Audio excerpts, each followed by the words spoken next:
अरुण एक छोटे शहर का लड़का था जो बचपन से ही तकनीकी चीजों में रुचि रखता था। वह अक्सर अपने स्कूल के कंप्यूटर लैब में घंटों बिताता, नई नई तकनीकें सीखता और सोचता कि एक दिन वह दुनिया की सबसे बड़ी टेक कंपनी में काम करेगा। उसकी मेहनत रंग लाई और उसे इन्फोसिस जैसी प्रतिष्ठित कंपनी में नौकरी मिल गई। इन्फोसिस में काम करने के बाद अरुण ने महसूस किया कि यह न केवल एक बड़ी कंपनी है, बल्कि यहाँ काम करने वाले लोग भी बेहद सक्षम और प्रेरणादायक है। लेकिन कुछ महीने बाद अरुण को लगा कि वह सिर्फ अपना काम करके ही संतुष्ट नहीं हो सकता, तो वह कुछ बड़ा करना चाहता था, कुछ ऐसा जो उसने अपने बारे में और दुनिया के बारे में अलग तरीके से सोचने के लिए प्रेरित किया रहे। अरुण की एक पुरानी आदत थी सोशल मीडिया पर समय बिताना। वह अक्सर फेसबुक, इंस्टाग्राम और ट्विटर पर नए नए ट्रेंड्स देखता और अन्य लोगों के पोस्ट को फॉलो करता। एक दिन उसे ख्याल आया, क्यों ना मैं सोशल मीडिया पर अपने विचार और ज्ञान साझा करूं जो मैंने इन्फोसिस में काम करते हुए सीखा है। इस विचार से उत्साहित होकर उसने अपने सोशल मीडिया प्रोफाइल पर एक ब्लॉग शुरू किया, जिसमें वह इन्फोसिस की कार्यशैली और उसके डिजिटल ट्रांसफॉर्मेशन और आर्टिफिशियल इंटेलिजेंस एआई के प्रभाव पर लिखता। शुरुआत में उसके पोस्ट सिर्फ उसके दोस्त और सहकारियों तक ही पहुंचते थे, लेकिन धीरे धीरे और ब्लॉग लोकप्रिय होने लगा। लोग इन्फोसिस और टेक्नोलॉजी के बारे में गहरे और स्पष्ट जानने के लिए उसकी पोस्ट को बढ़ाने लगे। अरुण का पहला बड़ा पोस्ट था इन्फोसिस और डिजिटल ट्रांसफॉर्मेशन, हमारी दुनिया कैसे बदल रही है। इस पोस्ट में उसने बताया था कि वो कैसे इन्फोसिस ने टेक्नोलॉजी के माध्यम से व्यापार तरीके को बदल दिया है और किस तरह से एआई, क्लाउड कंप्यूटिंग और डेटा एनालिटिक्स जैसी तकनीकी दुनिया भर में उद्योगों के लिए गेम चेंजर साबित हो रही है।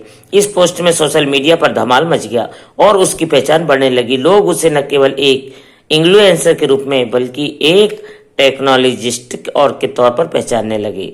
समय बीतता गया और अरुण के फॉलोअर्स की संख्या बढ़ने लगी। जब वह बड़े बड़े टेक इवेंट्स में आमंत्रित होने लगे, जहां उसने अपने अनुभव और विचार साझा करने का मौका मिलता था, इन्फोसिस के भीतर भी उसका नाम चर्चित हो गया। एक दिन इन्फोसिस के सीईओ ने उसे एक बैठक के लिए बुलाया।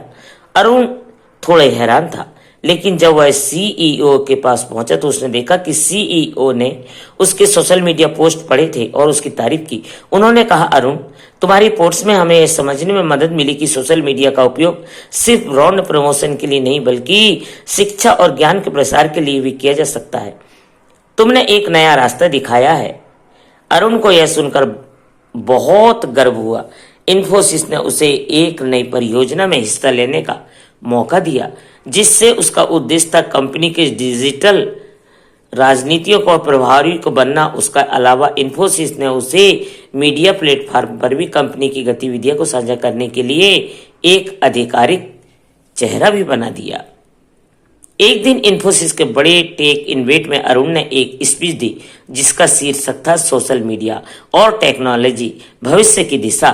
उसने बताया कि कैसे सोशल मीडिया में न केवल व्यक्तिगत पहचान बनाने की मदद मिली, बल्कि वह पूरी दुनिया में ज्ञान का आदान प्रदान करने का एक सशक्त बन गया।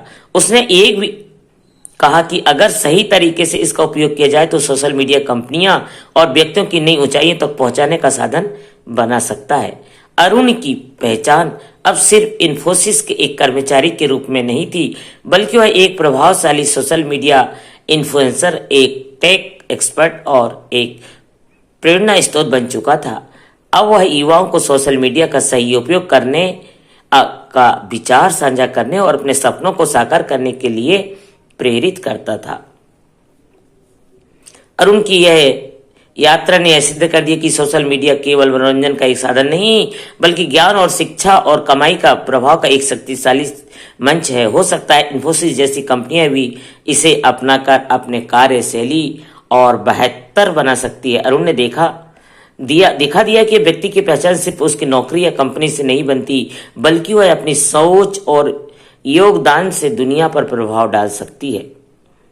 यह कहानी दर्शाती है कि कैसे सोशल मीडिया और एक बड़ी कंपनी जैसे इन्फोसिस के साथ जुड़कर एक व्यक्ति अपनी पहचान बना सकता है और टेक्नोलॉजी और डिजिटल दुनिया में अगला योगदान दे सकता है।